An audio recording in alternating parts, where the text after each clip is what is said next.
स्वागत है आपका हॉर्नबिल टीवी भारत में। मैं हूं आपकी एंकर के खिजन सुनो। आइए देखते हैं आज की बड़ी खबर। बीजेपी प्रत्याशी दिनेश प्रताप सिंह के भाई ने खुलेआम लोगों को धमकाया।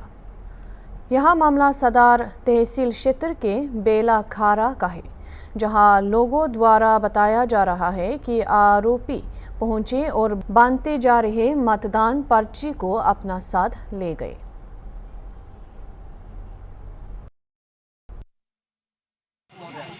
क्या मामला है? सर हम लोग पर्ची काट रहे थे, कुछ लोग आए और सारे बस्ता उठाए और लेके चल गए। यही बोले थे कि खाते किसी को बजाते किसी को। कौन सा गांव है ये? बेला टकई। तो पुलिस को सूचना दिया आपने? हाँ जी, जो हेल्पलाइन नंबर था उस पर फ़ोन कर दिया गया। तो मौके पे पुलिस पहुंची? नहीं, अभी तक तो कोई नहीं आया। अभी तक नहीं पहुंची। बेला टकई। क्या मामला है? मामला ये है कि कुछ दो गाड़ियों से आए थे और उसके बाद जो ये यहाँ का जो कहा कि मतलब राहुल गांधी का जो बस्ता मिला था वो बस्ता छीन करके ले गए। कहते खाते किसी को बजाते किसी को हो। पर्ची काट रहे थे हम लोग, हड़काए। उसके बाद कह रहे थे 112 बुला रहे हैं। उसके बाद कह रहे हैं कि उठाए और 2 मिनट में भाग गए। बोल रहे चलो बैठो गाड़ी पे भी नहीं बैठा है। ऐसे आज उत्तर प्रदेश के चौथा लोकसभा सीटों पर पांचवें चरण का मतदान जारी है। विभिन्न जिलों में दिलचस्प घटनाक्रम देखने को मिल रहा है।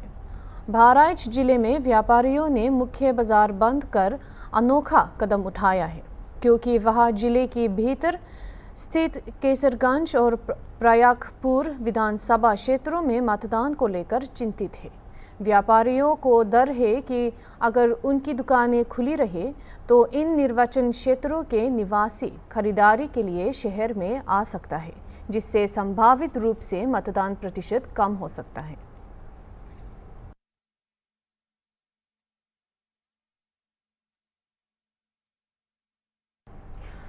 लोकतंत्र के महापर्व में उत्साही मतदाताओं ने गर्मी को पीछे छोड़ दिया। मौसम के बावजूद लखनऊ और अन्य जगहों पर लोग वोट देने के लिए उत्साहित हैं। चौथा सीटों पर वोटिंग के लिए जबरदस्त उत्साह देखने को मिला। आदर्श मतदान बूथों पर मतदाताओं से संपर्क एपीसेन गर्ल्स पीजी कॉलेज में परिचर्चा हुई। हम इस वक्त हैं एपीसेन कॉलेज में और यहाँ पर आदर्श बूथ बनाया गया। आप देख सकते हैं पीछे लिखा हुआ आदर्श मतदाता केंद्र, और साथ ही यहाँ पे लोकतंत्र का जो महापर्व है लोग बढ़ चढ़ कर हिस्सा ले रहे हैं। और यहीं पर सेल्फी पॉइंट भी बना है। लगभग हर पोलिंग बूथ है जहाँ पर लोग वहाँ पर सेल्फी पॉइंट बनाया गया है। लोग वो जो वोटर हैं वोट दे के आ रहे हैं और वोट देने के बाद सेल्फी पॉइंट पर अपनी सेल्फी भी ले रहे हैं। हमारे साथ मौजूद हैं मतदाता, मुझसे बात करेंगे। सर, अभी आप सेल्फी ले रहे थे, बताइए। वोट दे के आए हैं तो सेल्फी ले रहे थे भाई साहब। लोकतंत्र के महापर्व में किस तरह से आपकी भागीदारी रही? अब हमने वोट डाला है अपने विचार से सोच के। तो आखिर जब वोट डाल रहे थे आपके जहन में क्या मुद्दे आए थे कि कौन से ऐसे मुद्दे थे जिन मुद्दों को लेकर आपने वोट डाला? मुद्दे महंगाई है, जो है बेरोजगारी है, ये सब मुद्दे जो है लेके जो है डाला है। मुद्दों को लेकर आपने वोट डाला है। हम और भी लोगों से बात करेंगे। मैम, क्या नाम है आपका? वंशिका, आपने वोट डाला है, क्या पहली बार वोट डाला? ये मेरा पहला टाइम है। कैसा लग रहा है? पहली बार आप युवा वोटर हैं। बहुत एक्साइटमेंट हुई, मुझे बहुत अच्छा भी लगा। और जो मैंने चीज़ें देखी हैं अपने आसपास, जिस तरीके का माहौल था, तो मुझे बहुत अच्छा भी लगा वोट देके। और जो मैंने अपने दिमाग में सोचा था, वोट देने के बाद आपने क्या किया? अभी तो मैंने सेल्फी ली है यहाँ पे।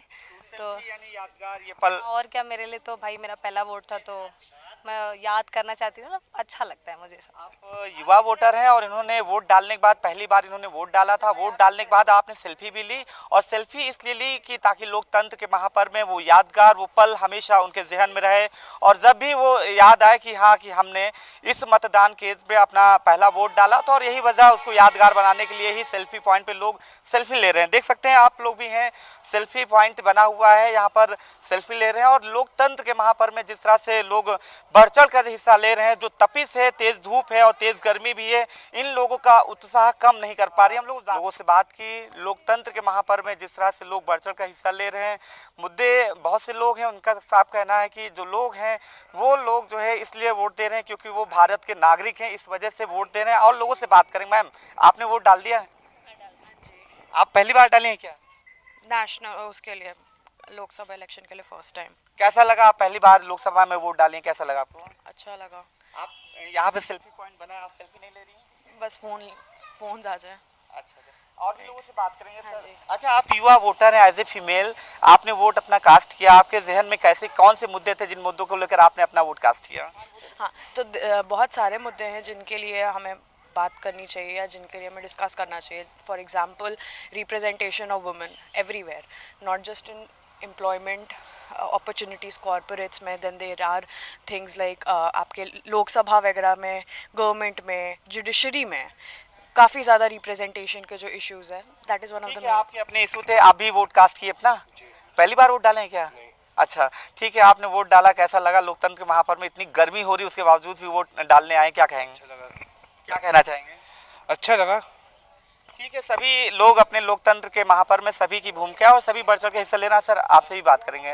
इतनी तेज धूप हो रही, इतनी गर्मी हो रही, और शायद जो चुनाव और निर्वाचन आयोग है लगातार अपील कर रहा था कि पहले मतदान फिर जलपान, वो आज देखने को मिल रहा है। क्या लगता है कि मतों का प्रतिशत बढ़ेगा? देखिए, जो मतों का प्रतिशत बढ़ रहा है वो निर्वाचन आयोग की बहुत कोशिश की गई है, और यहाँ हमारे डीएम साहब, गंगवार साहब, उन्होंने घर घर अपनी यात्रा कर कर के लोगों से बार बार अपील की है, और हर तरफ से प्रशासनिक लेवल से, शासनिक लेवल से ये बार बार अपील की जा रही है। बार बार टेलीफोन भी आ रहे हैं सबके निजी फ़ोन पे, तो उसका प्रभाव पड़ रहा है। मत का परसेंट बढ़ेगा, और हमारे समझ से इतनी प्रयास करने के बाद मत बढ़ना चाहिए।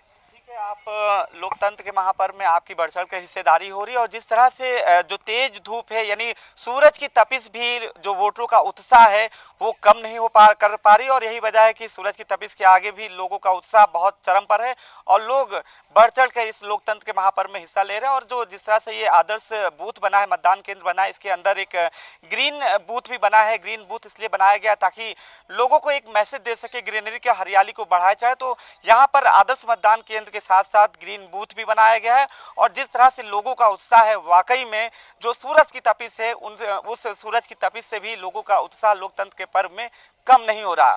वीडियो जर्नलिस्ट विजय के साथ अनूप चौधरी, हॉर्नबिल टीवी, लखनऊ। भाजपा कार्यकर्ता के बेटे को वीडियो के आरोप में गिरफ्तार किया गया। मतदाता की पहचान अनिल सिंह ठाकुर के बेटे रंजन सिंह के नाम से की गई है।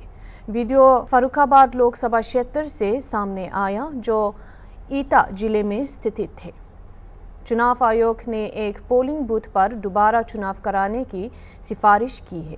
मुख्य निर्वाचन अधिकारी ने बूथ की पोलिंग पार्टी पर निलंबन का आदेश किया।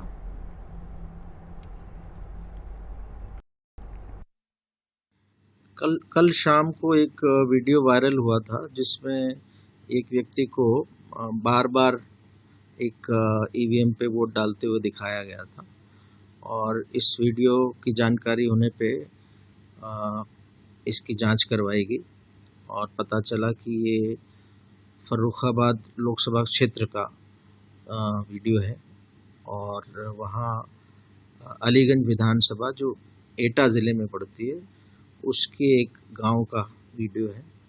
और जांच में जो व्यक्ति दिख रहा था वीडियो में उसकी आइडेंटिफिकेशन हुई, और उसके खिलाफ सक्षम धाराओं में रिप्रेजेंटेशन ऑफ पब्लिक एक्ट और आईपीसी और आईटी एक्ट की धाराओं में मुकदमा दर्ज किया गया, उसे अरेस्ट किया गया।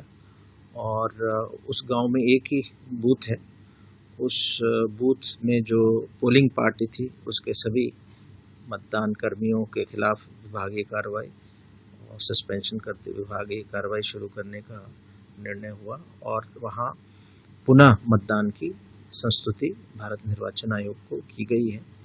इसके साथ ही साथ जो बची हुई 3 चरणों में जिन ज़िलों में अभी वोटिंग होनी है, उन ज़िलों के ज़िला निर्वाचन अधिकारियों को पुनः निर्देशित किया गया है कि जो स्टैंडर्ड प्रोसीजर है पहचान का, किसी भी मतदाता को जो बूथ पे आता है उसको बड़ी कड़ाई से उसका पालन किया जाए, पहचान होने पे किसी मतदाता को वोट दिया जाए। इसके अलावा ऐसी जानकारी भी आई कि संबंधित व्यक्ति असल में वृद्ध जनों के साथ सहायक के रूप में आ रहा था, और सहायक के रूप में उसने वोट डाले, लेकिन बाद ये उसके मोबाइल से ऐसे कुछ वीडियो मिले जिसमें वो मत कंपार्टमेंट में किसी वृद्ध जन के साथ है। बाद में उसी वीडियो को एडिट करके ऐसा बना दिया गया मानो वो अकेला ये वोट डाल रहा है, और वो व्यक्ति अभी 17 साल का है बच्चा, और उसका खुद का वोट भी वहाँ नहीं था। तो ऐसे में जो पोलिंग टीम है उसमें कई नियमों का उल्लंघन किया उसके द्वारा। पहला तो ये है कि जो 18 साल से कम का आदमी सहायक नहीं बन सकता, तो वहाँ अलाउ किया गया। दूसरा ये है कि एक व्यक्ति एक वोटर से ज़्यादा का सहायक नहीं बन सकता, तो वहाँ एक से ज़्यादा वोटर का सहायक बनने दिया गया। तीसरा है कि मोबाइल अलाउड नहीं है पोलिंग स्टेशन में। मोबाइल अलाउड करके इतना समय दिया गया कि उसने वीडियो बना के सारी चीज़ें की। तो ये सारे जो नियम हैं उनको सही ढंग से पालन करने के लिए जितने हमारे बचे हुए फेज़ के जिला निर्वाचन अधिकारियों को कहा गया है, और ये बताया गया कि ऐसा कोई भी किसी प्रकार का उल्लंघन होने पे कड़ी से कड़ी कार्रवाई संबंधित के खिलाफ की जाएगी। बीजेपी प्रत्याशी दिनेश प्रताप सिंह ने बड़ा बयान देते हुए कहा कि सोनिया गांधी के भावनात्मक बयान का समर्थन नहीं करेगा जनता। उन्होंने आगे कहा कि रायबरेली में कमल खिल रहा है।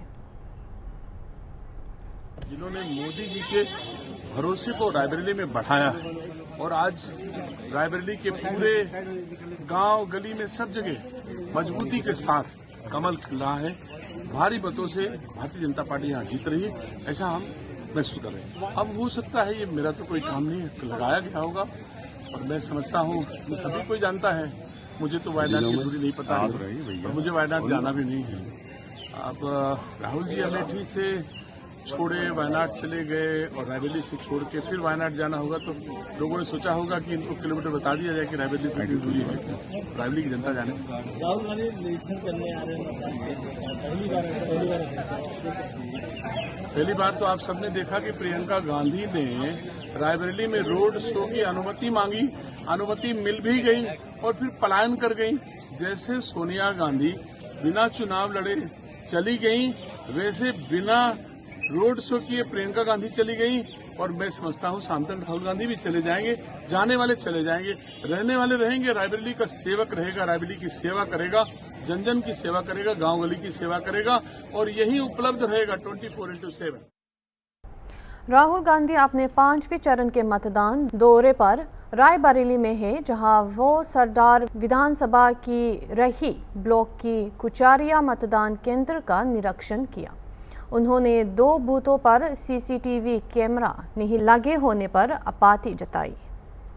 बेंटी में मतदान के बाद कुंडा विधायक और जनसत्ता दल के अध्यक्ष राजा भैया मीडिया से मुखातिब हुए। राजा भैया ने कहा कि कौशाम्बी से मौजूदा सांसद और बीजेपी प्रत्याशी के खिलाफ नाराजगी है। उन्होंने इससे मौजूदा सांसद के प्रति सत्ता विरोधी लहर बताया। बहुत अच्छे शांतिपूर्ण ढंग से मतदान चल रहा है, और लोग अपनी स्वेच्छा से मतदान कर रहे हैं। प्रशासनिक व्यवस्था भी चुस्त दुरुस्त है, और हमेशा की तरह कुंडा बाबागंज में शांतिपूर्ण मतदान हो रहा है। हवा का रुख किस तरफ है, किस तरह लग रहा है कि कौशाम्बी जो लोकसभा पर आज मतदान हो रहा है? क्या कह रही है? उत्तर हम दे देंगे, लेकिन आप बताइएगा कि आप सहमत हैं या नहीं। देखिए, जो प्रत्याशी हैं, मौजूदा सिटिंग एमपी हैं, उनके खिलाफ एंटी इनकम्बेंसी है।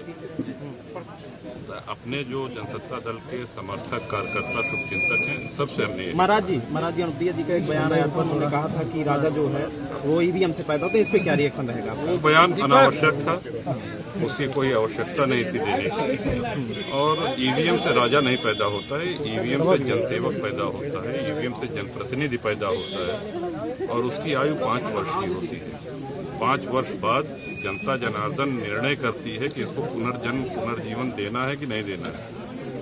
तो राज परिवारों से किसी को कोई क्यों कुंठा होगी? 7-8 दशक बीत गए हैं, देश आज़ाद हो गया है, अब न राजा रहे न रजवाड़े रहे, अनावश्यक बयान। जम्मू कश्मीर के आरएसपुरा के पूर्व सरपंचों ने बिजली कटौती और नहारी पानी की समस्या के खिलाफ एसडीएम कार्यालय के बाहर विरोध प्रदर्शन किया। उन्होंने नेतृत्व जिले विकास परिषद के सदस्य तरनजीत सिंह टोनी ने किया और राजस्व विभाग पर भ्रष्टाचार का आरोप लगाया। टोनी ने बिजली कटौती के कारण धान की रुपये कराने में असमर्थ किसानों सहित स्थानीय लोगों की कठिनाइयों पर जोर दिया।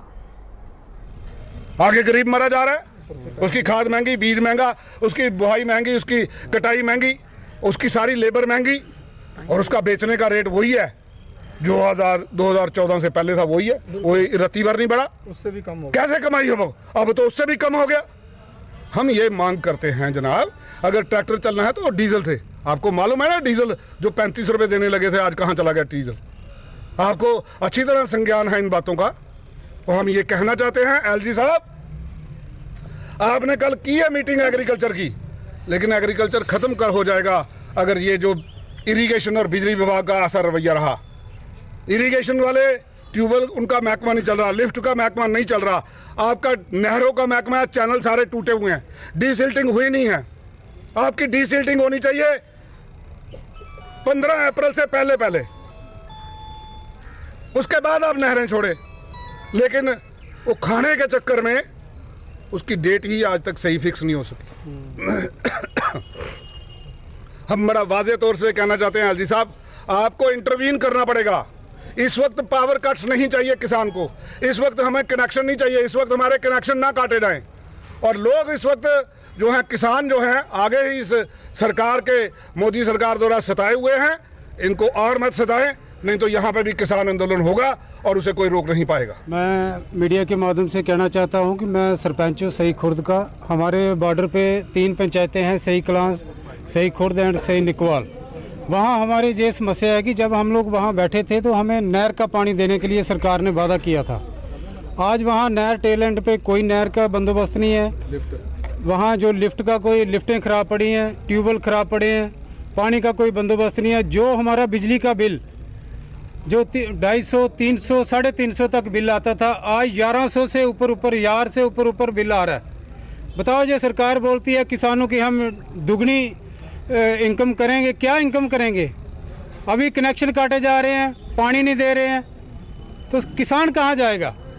हम जो सरकार से, एलजी साहब से हमारी गुजारिश है कि पहली बात है किसानों के जो बिल हैं, जो पुराने जो सेटलमेंट की जाए, और जो नए 200-250 बिल आता था उसी तरह से देने चाहिए। गरीब लोग हमारे बॉर्डर पे रहते हैं, बिल की जो है रिवाइज होना चाहिए। 200-250 जैसे बिल आता है, एक पर्टिकुलर उसी हिसाब से बिल आने चाहिए, ना कि फ्लैट रेट ठोक रहे हैं। किस वजह से फ्लैट रेट ठोक रहे हैं?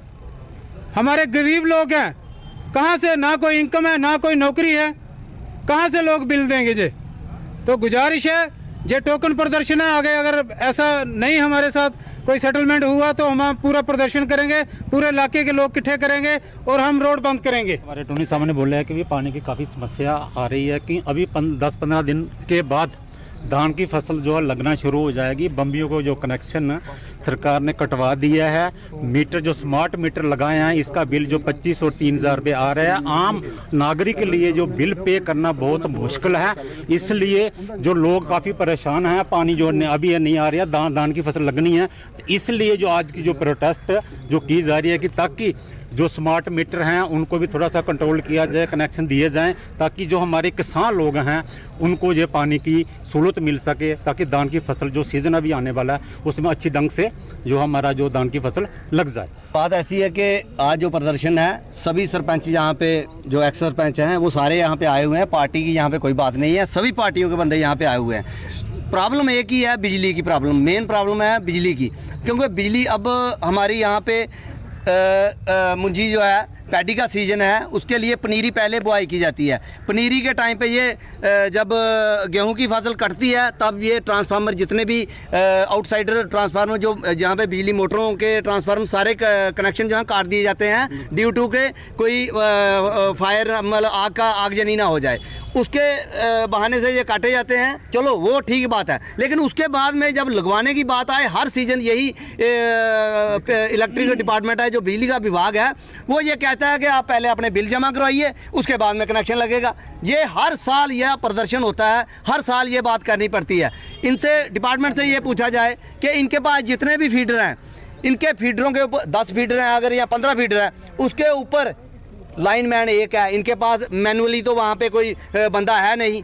ओवरलोड वहाँ पे किसी को फ़ोन करो, मैं जी BSF में हूँ, लाइनमैन को फ़ोन करो वो वहाँ पे है। लोगों की परेशानी सुनने वाला यहाँ पे कोई नहीं है। किराया इनको चाहिए, कनेक्शन भी इनको चाहिए। कनेक्शन जो पहले लिए हुए हैं लोगों ने, कोई इलीगल नहीं चला रहा है। अगर पहले हमारे यहाँ पे था कि किसानों को जो बॉर्डर पे फायरिंग चलती थी तो लोग तो उस फायरिंग की जद में जो आते थे वो 6 महीने इधर तो कभी 2 महीने उधर, वो पुराना बिल जो है वो लेके बैठे हुए हैं। किसी का 2 लाख रुपया, किसी का 2.5 लाख रुपया, किसी का 3 लाख रुपया। भाई अगर वो बिल की सेटलमेंट करनी है कोई ढंग से कीजिए। आप पूरे साल की बिजली का किराया वहाँ पे डाल रहे हैं लोगों को, किसानों को, जबकि किराया जो है 3 महीने का तो सीजन है। चुनाव आयोग ECI ने कहा कि लोकसभा चुनाव के लिए 20 मई को 4 राज्यों और 2 केंद्र शासित प्रदेशों की 49 संसदीय क्षेत्रों में 5वें चरण के मतदान में दोपहर 1 बजे तक 34.73% मतदान हुए।